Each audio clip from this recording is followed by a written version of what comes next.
Where will our lives ultimately go? What do people live for? This is not a new question, yet it is one that not everyone has the courage to face and contemplate. Some spend their entire lives chasing fame, wealth, and power, only to realize on their deathbed that none of these can be taken with them. Money and status will eventually fade away like dust in the wind. So, what do we truly live for? I know your life is busy. What I am about to say is not easy to absorb, and it is especially difficult to grasp if you only hear it once. My advice is to watch until the end and listen to it multiple times, whether during your free time or while doing household chores. Share and save it for your convenience. I assure you that in just a few short months, your mindset will evolve to a whole new level. Wisdom in life welcomes you.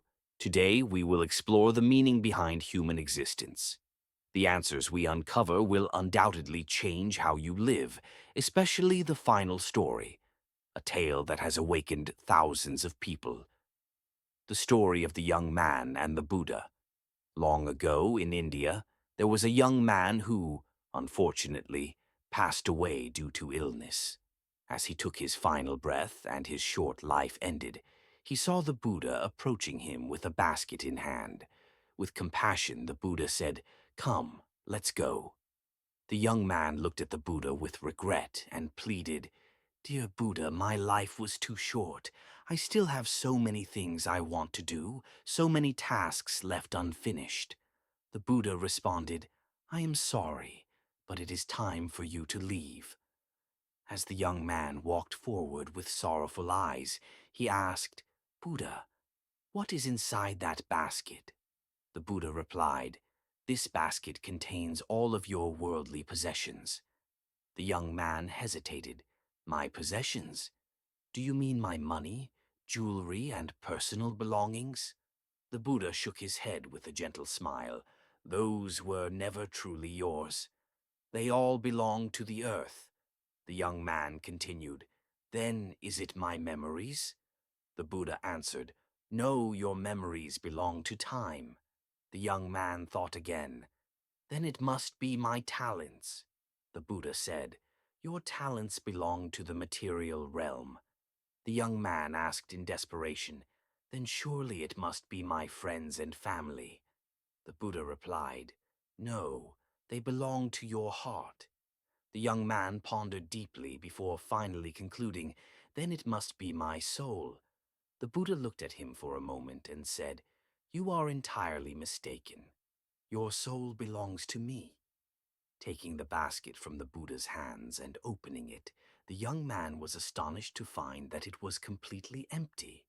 At that moment, he was struck with a terrifying realization. All the things he had spent his life chasing and sacrificing his health for were nothing but fleeting illusions. Wealth, status, property, none of it could be taken with him. The story of the pig. There was once a pig who lived happily with his parents. He had food and water provided for him every day. However, one day the pig realized that he was being raised only to be slaughtered in the future. Despite this, the other pigs in the pen remained oblivious, eating and sleeping without a care in the world. Feeling deep despair, the pig asked his mother, "If we will all be eaten in the end, why should we even grow up?" His mother replied, "Even if we are destined to be eaten, our present happiness is still real. Instead of worrying about pain that hasn't arrived yet, why not enjoy the joy of the present?" The pig thought his mother's words made sense and stopped feeling miserable. One day, however, the pig discovered a small hole in the fence, but it was too tiny for him to fit through. At that moment, he found his life's purpose, to lose weight so he could escape. The pig stopped eating and trained tirelessly, enduring great suffering but believing that victory awaited him. Finally, after much struggle, he became thin enough to squeeze through the hole and escape. He ran to the distant mountains and transformed into a wild boar, believing he had changed his fate. But then he made a shocking discovery. He was not the first pig to escape. Among the wild boars, many were once domesticated pigs.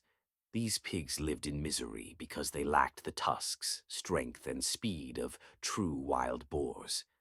They were forced to survive at the bottom of the hierarchy. Once again, the pig felt despair.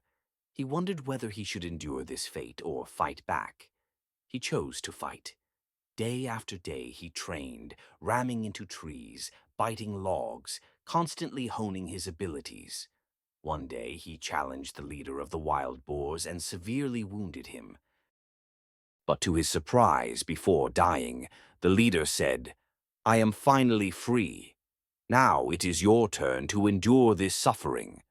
Not long after, the pig understood the meaning of these words. He had become the new king of the wild boars. He had risen to the top. But when he looked down from the mountain, he saw a sign at the bottom that read, "Wild Boar Training Camp." At that moment, he realized the horrifying truth. He was merely part of an experiment conducted by humans to turn domestic pigs into wild boars and sell them at a higher price. By then, he was old and could barely walk. Staggering down the mountain, he whispered to each pig, "Live happily every day." The illusion of growth. The process of growing up is, in reality, a journey of realization. It is also a transformation, one that turns us into wild boars. This process makes us painfully aware of a harsh reality. Most things around us are ultimately meaningless. No matter how hard you try, whether you end up rich or remain an ordinary person, you are merely a pawn in the hands of the capitalists. There is no real difference. Even your funeral will just be an occasion for others to gather. Dear audience, life is both long and short. In the blink of an eye, day turns to night. Life is fleeting and impermanent, and there are things we only come to realize when we are still young and healthy. When we are young, we rarely think about our health. We are too busy chasing money and indulging in pleasures. It is only when illness and decline catch up with us that we suddenly realize the most precious thing is actually health, and the most valuable treasures are life itself and our very existence. The first and foremost thing is to have a healthy body. No matter how hard you work throughout your life, in the end, the only thing that truly belongs to you is your own body. As long as your body endures, life will always be with you, accompanying you through every moment. Only your body can protect your life and heart until you exhaust every last ounce of energy. If your body is strong, you can go farther and reach higher. But if your body deteriorates to the point where it can no longer function, your life is effectively over. That is why your body is the ultimate priceless treasure that you must cherish. There was once a wealthy businessman who passed away unexpectedly. His wife took the 19 billion inheritance and married the family's chauffeur. At the wedding, the driver joyfully declared, "I used to think I was working for my boss, but now I realize my boss was actually working for me." This proves that the one who lives longer is ultimately the winner. A netizen once shared a story about his neighbor, a 52-year-old department head who suddenly passed away from a stroke. His wife and children were devastated, but at the funeral, relatives and friends greeted each other with smiles, offered cigarettes, and engaged in casual conversations. After the formalities, they sat down for a late-night porridge meal and played card games. The women in the kitchen laughed and joked as they prepared food. The men drank, smoked, and cracked jokes, turning the funeral into what felt like a lively gathering. It was at that moment that I truly understood. Your life and death mean little to others. Beyond your parents, spouse, and children, no one truly cares about whether you live or die. Your death is simply an occasion for people to meet up, chat about random topics, and perhaps even get drunk and start arguments. Strangely, very few people actually spoke about the deceased or mourned his passing. This realization hit me deeply. We are not as important to others as we think we are. Only we ourselves believe that we matter. If a fire doesn't burn someone, they won't feel the pain. That's why when you pass away, don't make your funeral too extravagant. Just a small gathering of close family members is enough. The rest are merely there for the spectacle. When we begin to form our own thoughts, we often think of ourselves as the center of the world, with everyone else as our audience. But the truth is, we only care about ourselves. We worry about whether our parents pay enough attention to us, about what others think of us, about whether our partner truly loves us, and whether we should love ourselves. In reality, others don't actually care about us. They only care about how we perceive them. Likewise, we don't truly care about others either. In everyone's personal world, others are merely background characters. We must admit that modern people have become much colder and more indifferent to the affairs of others. Sometimes we even find a twisted sense of satisfaction when others face misfortune. If you don't believe it, ask yourself, do you even know your neighbor across the street? When it comes to those who have passed away, most people feel nothing. The main reason is that they have no blood ties with us or little interaction, so their departure does not stir any emotions. For those living in the shadows, if you want a richer life, have the courage to move forward. Don't fear failure because, in reality, no one truly cares about you. For those living as actors in this world, if one day you no longer want to play the lead role because it's too stressful, and being a supporting character isn't fulfilling, then have the courage to quit the stage altogether. A university student once wrote an essay titled, "Only those who can endure hardship can become superior to others." His professor in New Zealand gave him a failing grade. The professor understood a simple truth. If suffering more meant being superior, then the richest being on earth should be a donkey. The older generations have dug a deep hole for today's youth, telling them that enduring hardship is the key to a better future. But once you step into society, you will realize that the moment you start gritting your teeth and enduring suffering, endless suffering will follow. Money is left for those who don't lack it. Love is left for those who don't lack affection. Hardship, however, is reserved for those who are best at enduring it. But take note, this refers to low-level suffering, not the pain of self-discipline or personal growth. The younger generation no longer blindly accepts suffering as a necessity. Recently, I saw a comment from a netizen. If you feel exhausted, go to the market at 4 a.m. or visit the emergency room. Another person responded, if you're tired, shouldn't you rest? Why compare who is more exhausted? If we follow that logic, only the most exhausted person among 8 billion people would have the right to say they're tired. Building resilience is necessary when hardship is unavoidable, but we should not glorify suffering. Doing so only traps us in an endless cycle of self-destruction. Success depends on many factors, but suffering for the sake of suffering is meaningless. A positive and optimistic mindset is the best way to live. Don't endure hardship just because you're told to. Traditional values tell us to work hard first, enjoy later. But if life is short, that might mean working hard for a lifetime without ever getting to enjoy anything. The writer Keigo Higashino once said, if you push yourself too hard, you'll only wear yourself out. We are not born into this world to suffer. So, don't burden yourself unnecessarily. If you're overwhelmed, slow down. If you're tired, rest. If you're sad, cry. Don't constantly fight against yourself. Nothing is more important than living a healthy life. Western lifestyles serve as a mirror for us. They work half a year and enjoy the other half. They buy houses just to live in and cars just to drive. We are not born into this world just to work overtime every day or to suffer. We are here to experience life, to enjoy the beauty and wonders it has to offer. In this life, some will admire you, some will look down on you, some will envy you, and some will misunderstand you. You cannot please everyone, so don't be overly concerned about how others perceive you. Always remind yourself, your body belongs to you. Cherish it. Your emotions belong to you. Treasure them. Don't make life harder for yourself over things and people that don't matter. There was once a little fish that traveled through a magical forest. It swam up to an old fish and said, "I want to find the ocean." The old fish, surprised, replied, "The ocean? You're already in it." The little fish said, "This is just water. I want to find the ocean." We spend our whole lives searching for the meaning of life, just like a fish searching for the ocean while already swimming in it. Many people grow anxious because they feel that everything they do must have a purpose. They can't even enjoy a simple book or movie without feeling the need to analyze it.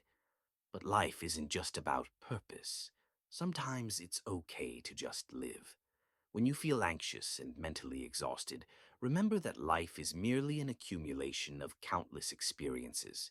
As long as you desire, you can do things that seem meaningless, such as sitting idly, watching the sunrise, counting stars, or spending an entire day lying on the grass.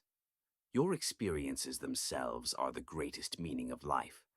Life does not have to be about doing things that society deems meaningful or conforming to conventional expectations, such as getting married at 20 or starting a career at 30. Meaning is something we create for ourselves. Life is an open field, not a fixed path. As long as you are enjoying the present moment, you are already living a meaningful life. What is the biggest difference between humans and animals? Some say that the difference lies in the fact that animals live without meaning, while humans do. But I disagree. Neither human life nor animal life inherently has meaning. Humans evolved from animals. The world didn't suddenly become meaningful just because we developed the ability to think. However, animals don't realize that their lives lack meaning, nor do they care. Humans, on the other hand, are aware of this absence of meaning and cannot tolerate it. So they busy themselves searching for meaning. It is precisely in this search for meaning that humans have created religion, philosophy, and art. And once these things exist, people feel that life has meaning. Just like individuals, humanity has formed its own spiritual existence through the quest for meaning. After establishing a spiritual life, people feel that their existence has purpose. Thus, meaning is not something that nature or the universe has preordained for us. Nature has no concept of meaning. It does not prepare a purpose for humanity. A nurse named Bronnie Ware, who worked in palliative care in Australia for 9 years, published a book titled The Top 5 Regrets of the Dying, based on the reflections of her terminally ill patients. These were the 5 most commonly repeated regrets. 1. I wish I had the courage to live a life true to myself, not the life others expected of me. This was the most common regret. When people realize their time is almost up, they look back and see how many dreams remain unfulfilled. Most have not even completed half of their aspirations.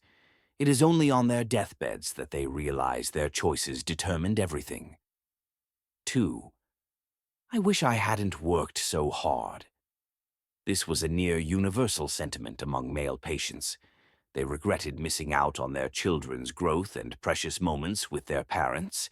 If you simplify your lifestyle and make wise decisions, you will discover that the amount of money you truly need is far less than you imagined.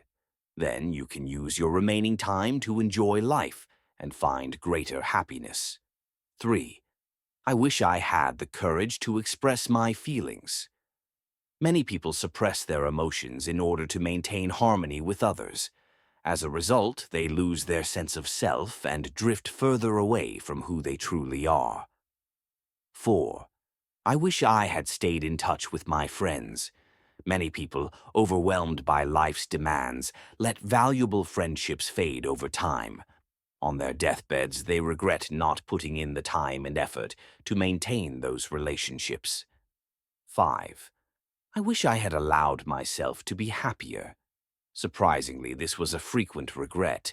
When facing death, the opinions of others become irrelevant.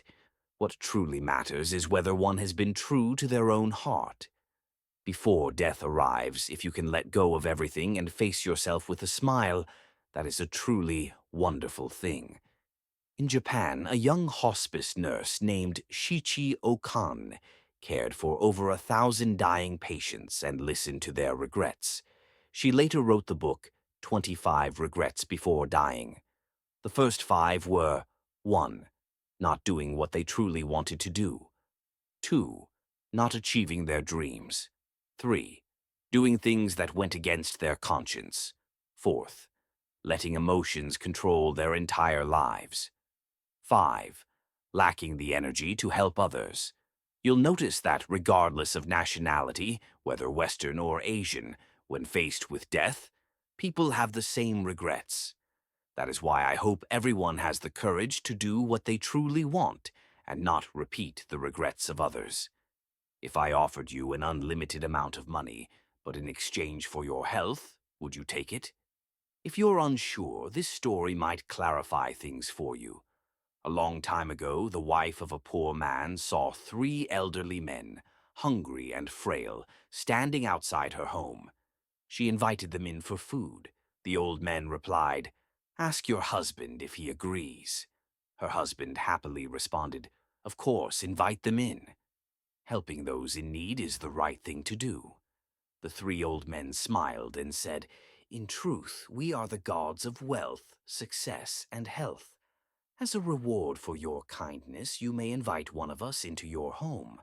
But remember, you can only choose one." The wife wanted to invite the god of wealth, while the husband preferred the god of success. Their daughter, who was studying nearby, interjected, "I think health is the best choice. If our whole family is healthy, we will be happy no matter what." So they invited the god of health into their home. To their surprise, the gods of wealth and success followed as well.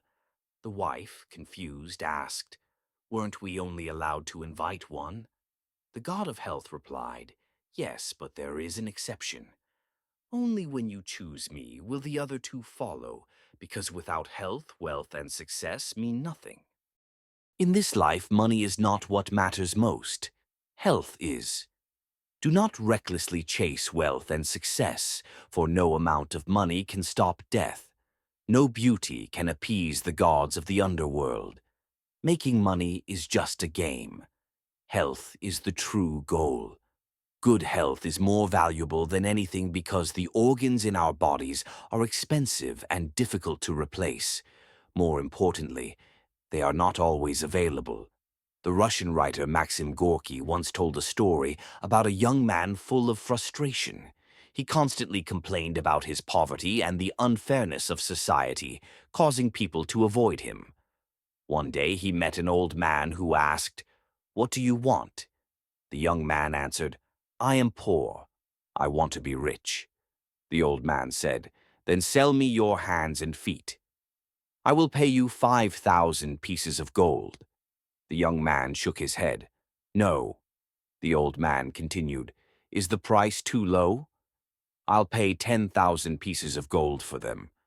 Shocked, the young man refused again, saying, "No matter how much you offer, I will never sell my hands and feet." The old man smiled and said, "Exactly. Now, do you still think you're poor? You already possess something worth more than 10,000 pieces of gold. Your health. Isn't that your greatest asset? Every person is given a precious gift at birth, not extraordinary luck, but a healthy body." The past few years of the global pandemic have reminded many of a simple truth. No amount of money can buy good health. When your body fails, everything else becomes meaningless. Some say that if every man's sole dream in life is to own a house, a car, and a prestigious job, then what hope is left for the future? Do you really want to grow old and tell your grandchildren, "Do you know the greatest thing I ever did? Listen closely. I paid off my mortgage." From the moment we are born, we are already moving toward death. The novel How the Steel Was Tempered says, "A person should live in such a way that when they look back, they do not regret a wasted life nor feel ashamed of an uninspired existence." In the book The Golden Age, there is a passage that says, "I live in this world only to understand a few truths, to encounter a few interesting things, so that my life can be considered a success." Similarly, in the book Walden, Life in the Woods, It is written, "Life has no inherent value unless you choose to give it value." From now on, don't live the life you are supposed to live. Live the life you want to live. Death is not what's frightening. What is truly terrifying is realizing, at the moment of your death, that you have never really lived. There is an Oscar-winning short film called 1 Minute Life. I believe you can also find the meaning of life through it. In the film, a little fly, upon being born, discovers a countdown timer on its head. No matter how hard it shakes, it cannot remove it. The poor fly does not understand what it means until it sees another fly whose timer reaches 0 and its life ends instantly. At that moment, the little fly finally realizes that it only has 1 minute to live. It then receives a long list from an older fly, detailing everything a fly must do in its lifetime. With time running out, the fly rushes to complete the list, pecking at a raccoon, attending a party, skydiving, rescuing another insect, and even getting married and having children, all in the blink of an eye. It has no time to think or feel, only to carry out one crucial decision after another. But as it nears the end of the list, the tasks become increasingly difficult, such as watching the stars, even though it is daytime, or becoming famous, which seems even harder than stargazing. The fly begins to feel anxious and hopeless, only to realize that despair itself is also on the list. Suddenly, a drop of oil falls on the fly, bringing its life to an end. In its final moment, night falls, and it finally has the chance to stop and gaze at the stars. Years later, its amber-encased body becomes a coveted artifact, fulfilling its final task, becoming famous. But what meaning did it hold? The fly spent its entire life rushing to complete a list, one that, ironically, was written by someone else. It is both ironic and heartbreaking. But before you laugh at the little fly, ask yourself, is our own life really any different? Passing exams, finding a job, getting married, having children, achieving status. This is the list that those before us have left behind. But are these truly our own desires, or are they merely the expectations of others? As mentioned in the previous section, there is a story about a man who, upon his death, realized how short life truly was. He met Buddha, who was holding a box, and said, "It is time for you to leave." The man asked what was inside the box. Was it his wealth, memories, talents, or family? But Buddha replied that none of those truly belonged to him. Finally, when the man asked about his soul, even then, Buddha said that it belonged to him. When the man opened the box and saw that it was empty, he burst into tears, realizing that nothing in this world truly belonged to him, except for the moments he had lived. This story serves as a reminder that life is about the present moments we experience. Life is a series of choices and letting go. We are born in tears and leave in the tears of others. The time between those two cries, that is life. God has an interesting way of creating balance. Cats love to eat fish, but they cannot go into the water. Fish love to eat worms, but they cannot come onto land. Life is a process of both gaining and losing, choosing and letting go. Scientific research suggests that 50 years after we leave this world, time will erase all traces of our existence. From a certain perspective, humans die 3 times. The first death is when the heart stops beating, the physical death. The second death is when the last person who remembers us passes away. The third death is when all images, videos, and records of us disappear completely. But if life has no inherent meaning, realizing this should not destroy our will to live. Instead, it should remind us that the greatest meaning of life is to live fully in the present moment. This means cherishing every moment of love, every hug, every meal with loved ones, every time we meet a friend. Live wholeheartedly for today. Perhaps that is the greatest meaning of life. Do not let trivial matters trouble yourself, and do not trouble others. Live with the philosophy of making each day meaningful. Perhaps that is the ultimate purpose of our existence. So, in the end, what do we truly live for? Perhaps the answer lies not only in success, money, or fame, but also in our ability to cherish every moment, love those around us, and live fully with what we have. The meaning of life is not determined by others. It is created by us through the way we live each day. The most important thing is to live for today, to live in such a way that, when we look back, we have no regrets about missing the truly precious things in life. Thank you for listening and for accompanying wisdom in life on this journey to discover the meaning of life. If you find this topic interesting and valuable, don't forget to subscribe to the channel so you won't miss future videos. Leave your thoughts and perspectives on the question, what do we truly live for? In the comments below. We look forward to hearing your insights and sharing this journey with you. Goodbye, and see you in the next video.